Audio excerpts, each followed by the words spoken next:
The presidential panel, which investigated alleged corruption in the Amnesty program for Niger Delta militants, has turned in a damning report indicting 3 former coordinators of the federal government initiative for allegedly looting and misappropriating a whopping 712 billion naira allocated to rehabilitate and reintegrate members of the armed group into the society.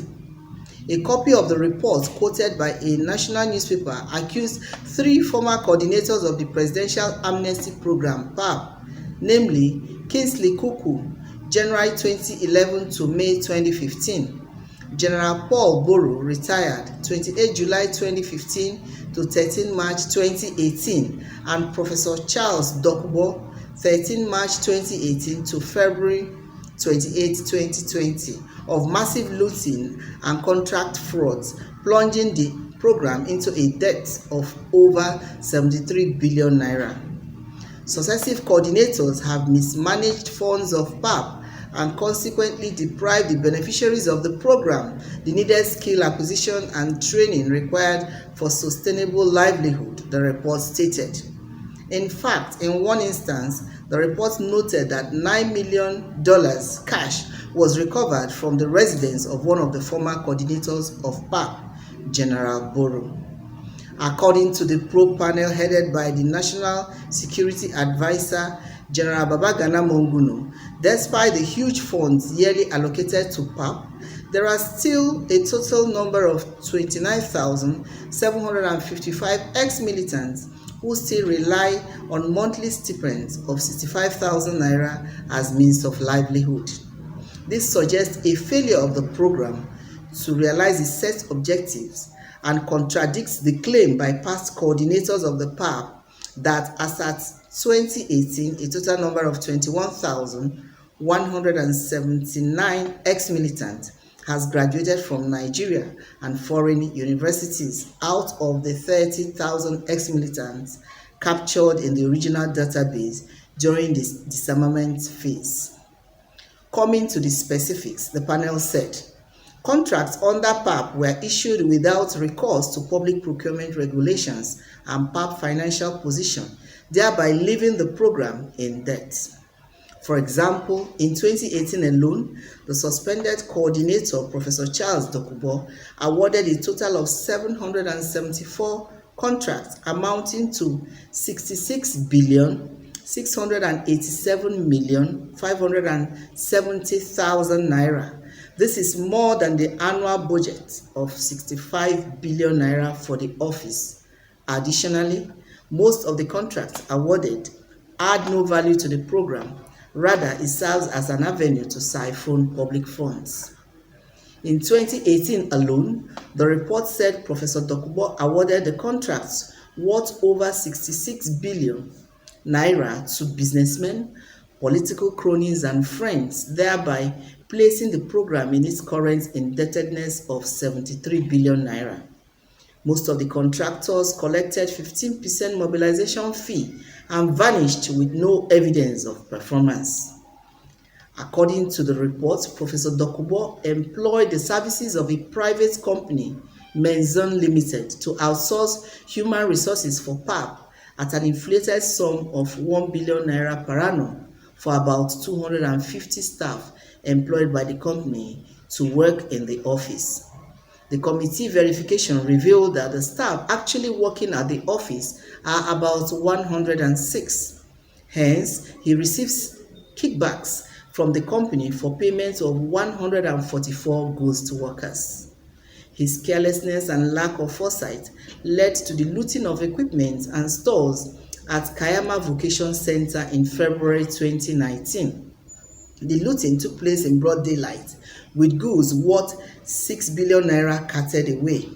No investigation into the circumstances that led to the looting was conducted to a conclusion, and the matter has been allowed to wither away, thus creating a cover for suspicious contracts that were never executed, claiming goods were supplied to Kayama Vocation Training Center.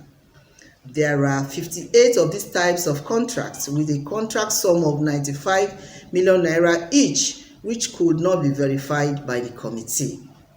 He also introduced names of individuals who are not part of the Amnesty beneficiaries into the database for sponsorship in foreign institutions, claiming he had discretionary powers.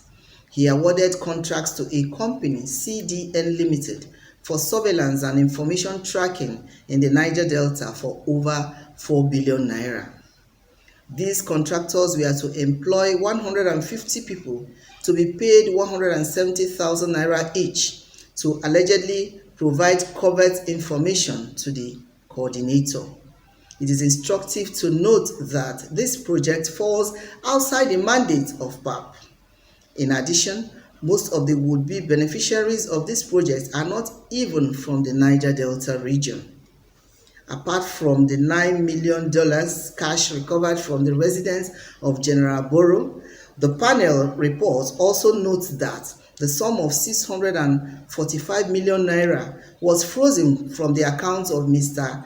Erekpade Fidelis Begi, who was an aide to General Boro. However, Brigadier General Boro and Mr. Begi claimed that the money was meant to pay members of the Niger Delta Avengers. Mr. Begi was said to have returned 40 million naira found in a separate bank account. Brigadier General Boro and his aides allegedly replaced the names of actual beneficiaries of the Presidential Amnesty Program with over 4,000 ghost names, through which he collected 260 million naira monthly since 2015.